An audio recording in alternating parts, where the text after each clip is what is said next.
brief on civil engineering competitive exam strategy. So, if you're an aspiring junior engineer gearing up for those 2026 government exams, like the water resources or water conservation departments, this right here is your guide on how to study way smarter, not just harder.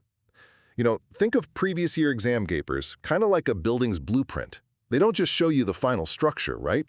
They literally reveal the examiner's entire mindset and blueprint for testing you.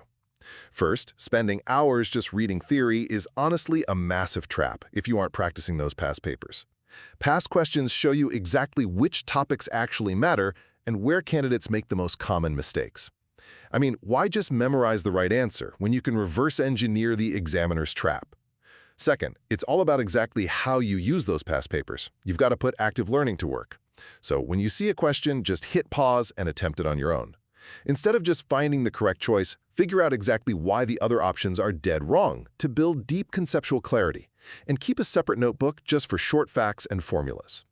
Finally, doing this helps you retain those essential technical facts instantly. Like, you'll remember for sure that road camber is designed specifically to drain rainwater quickly, that the minimum concrete grade for reinforced cement concrete, or RCC, is M20, and that chlorination is used to disinfect water. Because honestly, those small daily efforts to decode past exam questions are the absolute ultimate foundation for securing your government engineering job.